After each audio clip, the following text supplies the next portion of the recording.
Hello everyone, welcome to View. In this video, we are going to cover the most important concept in the data management, that is Change Data Capture or CDC. Now, this is the technique that allows you to track and process the changes in your data in real time. And why CDC is so important? Because think about it. Every second, businesses are generating huge amounts of data, starting from an e-commerce transaction that you do to customer updates. All these data needs to be captured and processed efficiently so that it can power systems like analytics dashboards, real-time notification, and there is so much more. So in this video, I'm going to show you how we can build a scalable CDC solution using different AWS services. So before we move ahead and create the CDC, first let me give you a quick architecture overview. This is going to help you understand what we are going to do, okay? So that you do not get confused further ahead. So first of all, we will start with an RDS MySQL database. Now this is going to act as a source for transactional data. Then we will be using DMS, which is Database Migration Service, which will capture the changes in real time and push them into an S3 bucket as a CDC files, okay? And this S3 will store all of the files that will be coming from DMS. And whenever a new file arrives into this S3 bucket, a Lambda function will be triggered, and that Lambda function will then start a glue job for further processing. And this glue job will then perform the transformation on the CDC data, and the final result will be stored into another S3 bucket, which will be like the result bucket, which is going to store the final results, okay? And this IAM role, it is going to ensure that we have secure access between services like RDS, DMS, Lambda, and even Glue. So we will be creating different IAM roles, alright? We will be also using Amazon Cloud Watch. This is going to monitor the logs and performance for the Lambda, Glue, and DMS task. So whenever there is an error, we can watch that into Amazon Cloud Watch. And before we move ahead, there are some prerequisites that you need to follow. First of all, you should have MySQL and MySQL Workbench installed on your local machine, okay? And then second one is, of course, the most important, you need access to these different services on Amazon. And if you have these prerequisites, then what are we waiting for? Let's go ahead and create our CDC pipeline. So let's now start off our implementation by setting up an AWS RDS MySQL instance. We are also going to configure the parameter group, and then we will launch the database. So to begin, go to the Amazon Management Console, navigate to the RDS, in the search type RDS, go there, and here you have to create MySQL instance that will act as our source database for the CDC pipeline. But before creating the database, we need to configure a custom parameter group. This parameter group will allow us to enable the binary logging, which is critical for the CDC process. So first of all, scroll down and go to the parameters group over here. Click on create parameter group, and here you have to name your parameter group. And over here for the parameter group name, I'm going with CDC MySQL parameters. Provide the description, then provide the engine type as MySQL community. And for the parameter group family, go with MySQL 8.0. And type should be selected as DB parameter group. Then click on create. Then click on this parameter group that you created, and then over here click on this edit, and then in the search type for bindlog, and here you are going to have this bindlog underscore format. Change its value to row, and then click on save changes. Then let's head back and go to the database. Here now we are going to create our MySQL database. Click on create database, and for creation method you should have a standard create, and engine type you should have selected to MySQL. And in the engine version, the latest would have been selected. In the templates, go with free tier because we want to stay within the free tier limits, alright? Then now in this DB instance identifier, you can name your DB instance. And here I am going to go with CDC demo instance. After that's done, go ahead and create your master username. Okay, and in the credentials management you should have self managed. In the password you should provide your master password, and then you should confirm your password too. Okay, if that's done, move ahead, and into instance configuration we are going to go with dbt3 micro. Okay, and for storage you should have general purpose SSD, and for allocated storage have it as 10. Click on storage auto scaling and uncheck this because we do not want to auto scale. Okay, and then in connectivity a default VPC would have been selected for you. Okay, and in the public access you should select it as yes because we want to access our RDS from MySQL Workbench. Okay, move ahead and leave the rest to default, and in the additional configuration your database port should be this. In the database authentication, it should be password authentication. And now click on additional configuration. And here for the initial database name, I'm going to go with CDCDB. And the DB parameter group, now this is important. You have to select the parameter group that you created. And in this video, I created CDC MySQL parameters, okay? And this should be checked, okay? Because we want to enable the automated backups. Backup retention period here is selected to 1 day, but you can select another if you want. So let's go with 7 days. And in the maintenance section, you have to uncheck this enable auto minor version upgrade. Maintenance window, select no preference, move ahead, and then you have to click on create the database. And here it has started creating our database instance. Now this is going to take a couple of minutes for the instance to be created, and once the status over here is changed to available, your RDS MySQL database would be ready to use. But till that time, let's go ahead and create our S3 bucket. So in S3, let's start by creating our source bucket. For this, navigate to the S3 service, and over here, click on create bucket. And then in the bucket type, you should have the general purpose. Name your bucket. In my case, I'm going with CDC S3 source bucket.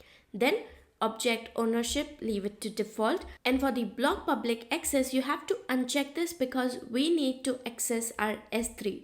And then click on that you acknowledge that the current setting might affect this bucket.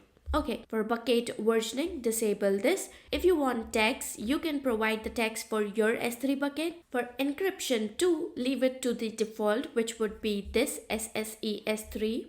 And then click on create bucket. Now our source bucket will start creating. And now this is our source bucket, and this is where AWS DMS will replicate the data changes. And now we need to create the result bucket. This is going to be the second bucket which will be used for storing the results processed by the glue job. So over here, click on create bucket, and for the bucket name, provide it as CDC S3 result bucket or a target bucket or whatever name you want to choose, and leave the rest to default. But for block public access, uncheck this. Okay, and the rest will be default. And then click on create bucket. So our result bucket will also be created. And now that we have the two S3 buckets, one is for the source data, which will be CDC-S3 source bucket, and one is the result bucket, which is CDC S3 result bucket. So these are the two buckets that we created just now. And now we have to set up the AWS DMS to start replicating changes from our RDS MySQL instance to the source bucket that we created over here. But before that, let's check if our CDC demo instance has been created, and yes, our database instance has been created. And now over here you can type for DMS and you have to head over to database migration. And now in this step, we have to create the necessary endpoints for AWS DMS to transfer data from our RDS MySQL instance to S3 source bucket.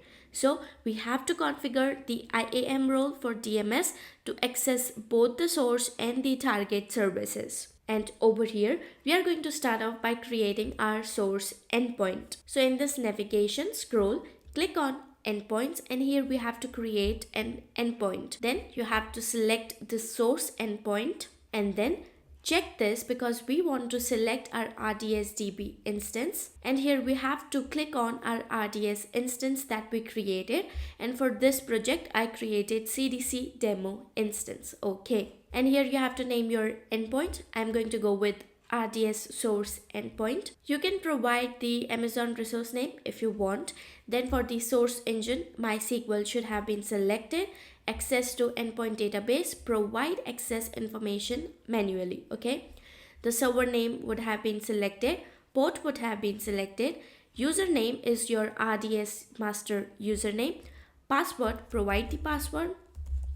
Okay, and the SSL mode should be selected to none, and the rest would be default. If you want to test the connection endpoint, you can do so. Here you have to click on run test, and let's do so that we need to know what is the status of this. And if it is successful, we will move ahead and create our endpoint. And here you can see the status as successful. So then click on create endpoint. And once our source endpoint has been created, which you can see over here, next we have to create an IAM role that is going to allow DMS to access the target S3 bucket. So in the search, you have to click on IAM, and then over here you have to head to the roles and then click on create role.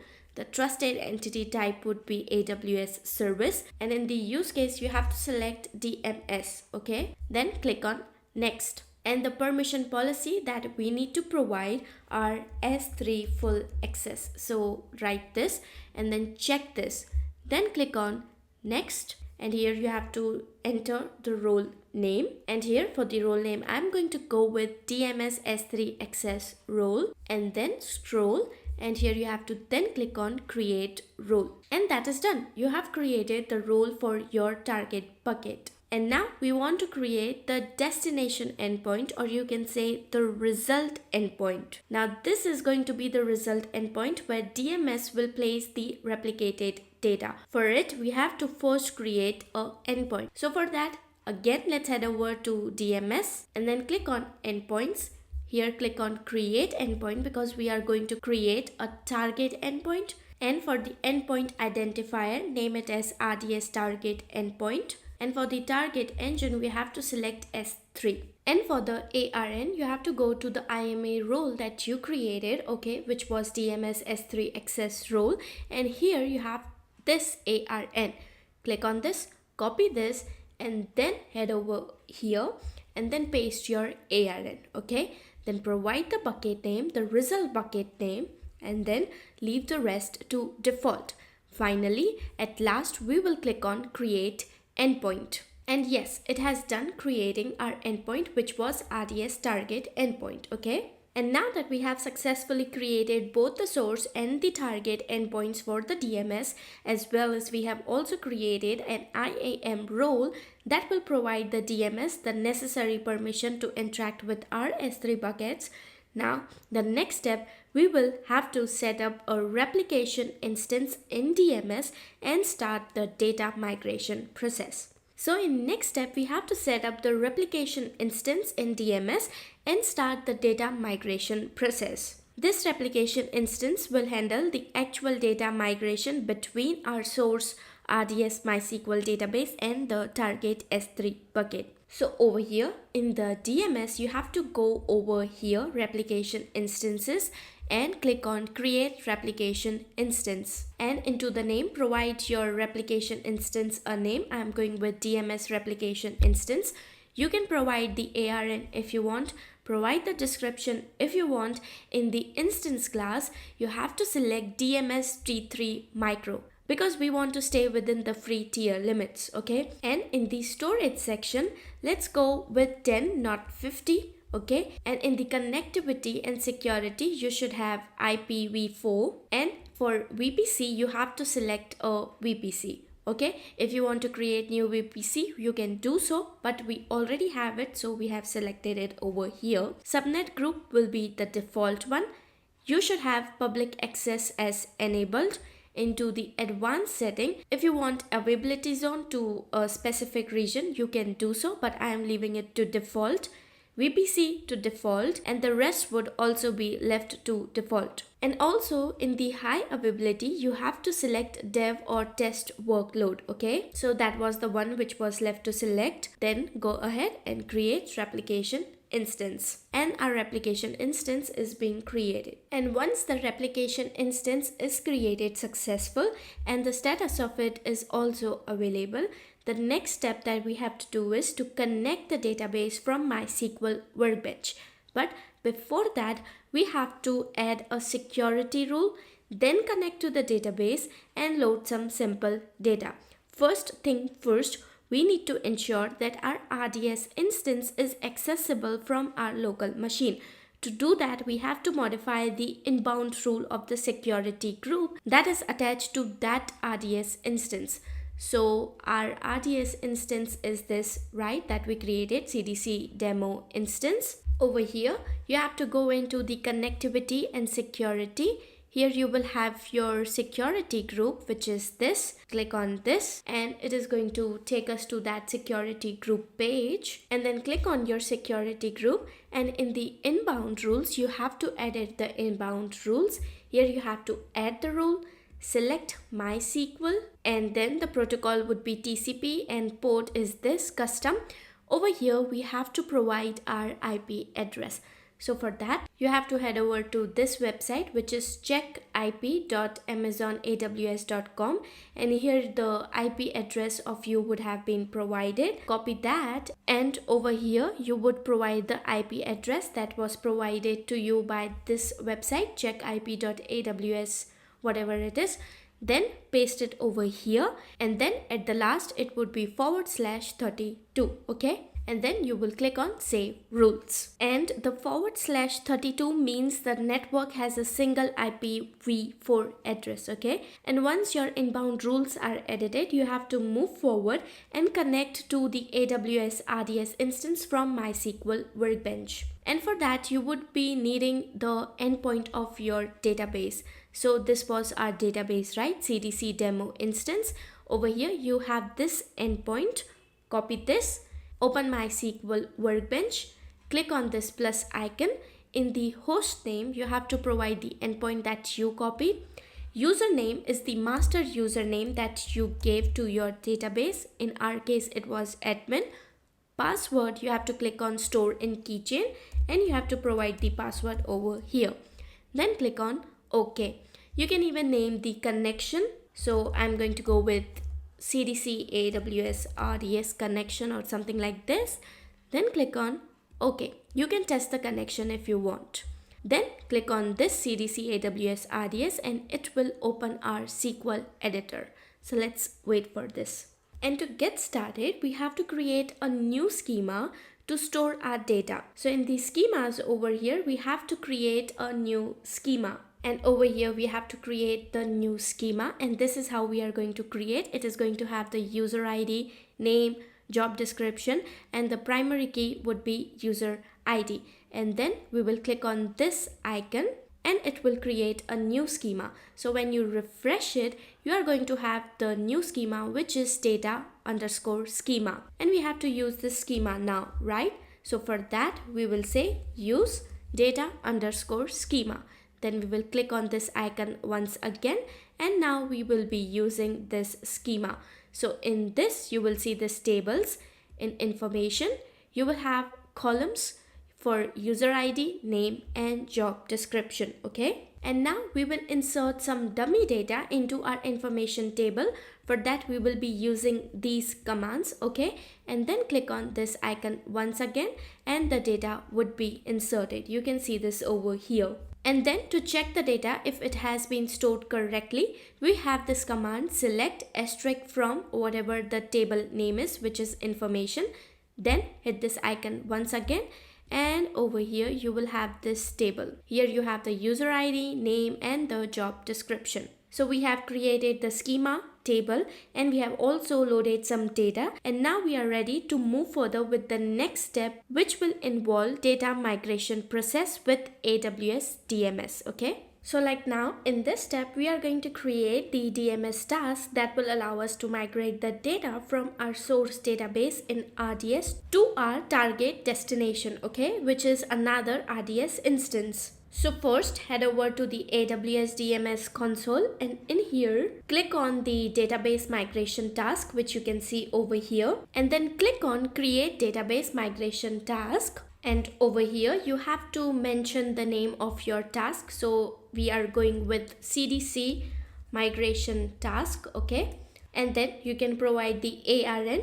Then we have to choose the replication instance, and in our case it is DMS replication instance, okay, and then we have to select the source database endpoint, which is RDS source endpoint, and the target endpoint is RDS target endpoint, okay. For the migration type, we are going to select migrate and replicate. So over here basically what will happen is the data will be migrated from source to target once, and then the changes will be replicated continuously, okay. And for this, how long do you intend to continue replicating? So let's click on for a limited time. And here you should see this. Your source database is MySQL, and replicating ongoing changes requires the MySQL binary log to be enabled, which we did at the very start, okay? And then scroll down into the control table settings. For the maximum number of tables to load in parallel, set it to 1, because we just have one table, right, that we created of information.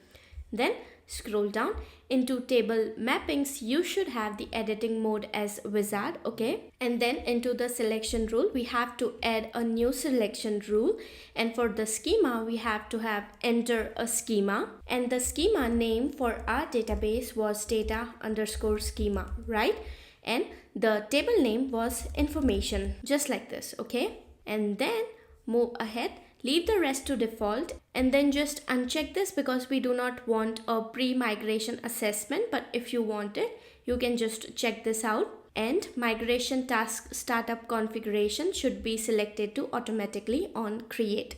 Then click on create database migration task, okay, and it will start creating our task, and it might take a couple of minutes. So actually over here we did a one mistake when we created the target endpoint in AWS DMS.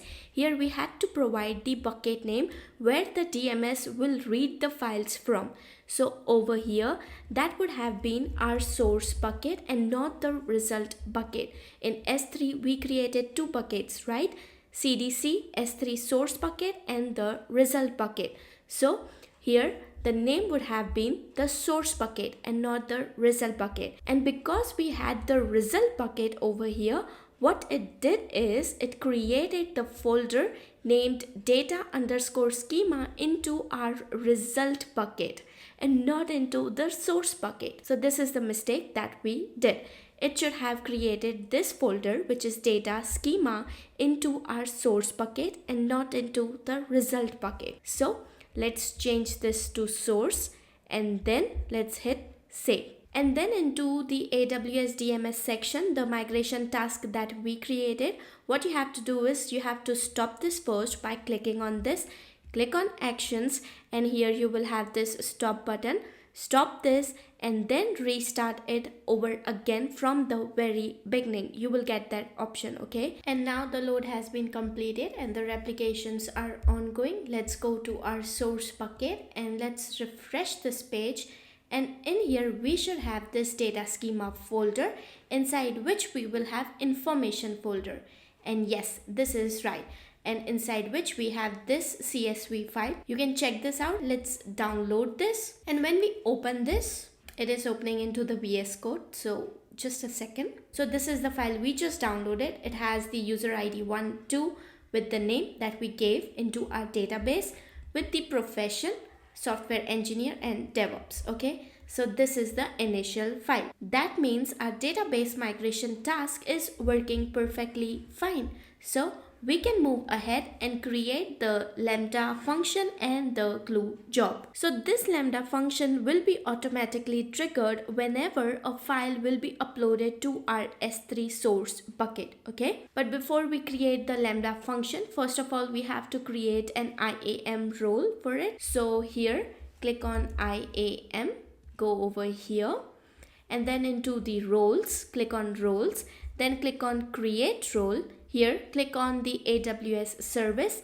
and the use case here will be Lambda. So let's type in over here, click on Lambda, then click on next, and into the permission we have like 3 permissions that we want to give to Lambda, which will be CloudWatch full access, which is this, okay, and then we have to give it the Glue console full access, which is this, and then we have S3 full access, which is this, and then click on next. Here you have to provide the role name, and I'm going to go with the Lambda S3 role. Then the description, you can provide any description if you want to. Then click on create role. And once the role has been created, we have to create the Lambda function. So let's head over to Lambda console, and over here click on create function, author from scratch.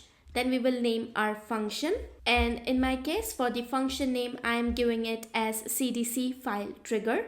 Runtime will be Python, and select the Python version of 3.9. And in the change default execution role, we have to click on use an existing role, and our existing role that we created just now, which was Lambda S3 role, right? And then into the additional configuration, you have to leave this to default and then click on create function. And once it is done, we have to add a trigger. So click on add trigger, and here we have to select the source, which is going to be S3, because when the file is uploaded to S3, this will be triggered. And the bucket name is, here let's just make sure we click on the correct bucket, and it is CDC S3 source bucket, right? And for the event type, you have to select all object create events, okay? And over here you have to provide the prefix, that is data schema, then the table name, that is information, and then click on add. And that is done. We have successfully added the trigger to our Lambda function. And now we have to write the Lambda function code. This code will capture the S3 event, extract the bucket name and the file name, which we will be passed as a part of the event, okay? And into the code section over here, we will have this one file already created, which is Lambda function py. We just have to remove this code and provide our own Lambda function code. And this is our Lambda function code. So this is the code that we are going to have. Over here, we are bringing in the bucket name, we are printing it, then we are starting the glue job, and we are bringing in the result bucket where we want to store the result after the glue job has been completed, okay? And then we are also bringing in the S3 target path key, path bucket, and the latest folder. I already provided the job name for the glue because I know I'm going to name my glue job as CDC transformation job. But if you don't have any job as of now, it's okay, leave it blank. Once the glue job will be created, change it to the name of your glue job, okay? And once this is done, you are going to click on this deploy button, and this code will be then deployed. Over here we will get this, that deployment was successful, okay? So our Lambda function is perfectly deployed. Now we have to create the glue job. And this glue job will be triggered by our Lambda function once it gets the information from the S3 event, okay? Before we create the glue job, we need to have an IAM role for it too, so that it can grant the necessary permission to read from S3, write to S3, and interact with other services, okay, like RDS. So over here, search for IAM, okay? Then go into the roles. Here we are going to create another role for our glue job. It is going to be the AWS service, and the use case would be glue. So select that, click on next, and here we are going to add 2 permissions for it, CloudWatch full access, which is this, and S3 full access, which is this. Then click on next, and for the name we will give it as glue job role, okay? Provide the description, then click on create role. Once it is done, let's head to the glue console. Over here, go into this ETL jobs and then click on script editor. Here we are going to start fresh. The engine will be Spark. Then click on create script. head over to the job details. Here we have to provide the job name, the glue job name, and we will be going with CDC transformation job. Okay, provide description, and then we have to provide the IAM role, which was glue job role that we created just now. The type is going to be Spark, and you can select the glue version, and the language is going to be Python 3. The worker type is G1X, okay, and set the request state numbers of workers to 2. Then click on advanced properties. Here the script file name will be cdc transformation-job.py, and the script path would have already been given to you, okay? Then click on continuous logging and just uncheck all of this. And you can remove this temporary path, okay? And even uncheck this use glue data catalog as the Hive meta store. Do not check this, okay? And once all is done, here you have to click on save so that it will update our job, okay? Once it is updated, head over to the script tag, and here we are going to provide our script for glue job. And then you have to remove all of the code which is present over here and paste our glue job code. So this is the code which we are going to have for our glue job. You can get this code from the documentation. So go over there, copy the code and just paste it over here. I have also explained this code into the documentation, so you can read it over there. Once this is done, you have to click on this save button. And now for our Lambda function to be triggered, we have to upload a file to our source bucket. Go into the data schema folder, into the information folder. Here we have to upload a file. Click on add files and upload the same load CSV file that we downloaded, and just rename it to 2 at last, okay? And then click on upload. And once it is done, now our Lambda function will have been triggered. So let's refresh this and then click on monitor, and then click on view CloudWatch logs. And then over here into this log stream, you will have this latest log because you uploaded a file. So the Lambda function was triggered, right? So click on this, and then over here, you will see that the runtime over here was this. Bucket name was CD S3 source bucket. File name was load2.csv that we uploaded, okay? And the glue job was also ran successfully, and after it the request was ended, okay? So this means our CDC is working perfectly fine. Now you can try and change your database values, okay, and then test this CDC. And just like this, how you got a log group for this, you will have another log stream for that particular data, okay, and for that particular file that you uploaded to S3. You can go ahead and check your glue job. You can monitor the progress and check for any errors if you are getting it, okay? But if you're not getting it, perfectly fine. Your glue job, your Lambda functions are working correctly, and even your CDC pipeline is also working perfectly fine. And that is it for this video. We covered the entire process of setting up a CDC pipeline in AWS, starting from uploading data to S3 to triggering Lambda. We also transformed and loaded the data using Glue. And in this video, you also saw how to automate this with the DMS for real-time replication and how to integrate it with RDS instance. If you found this video helpful, please do not forget to like and also subscribe. And if you have any doubts, please do drop them into the comments below. I will be happy to help. And thanks for watching. So I'll see you in the next video. Till then, bye bye and take care.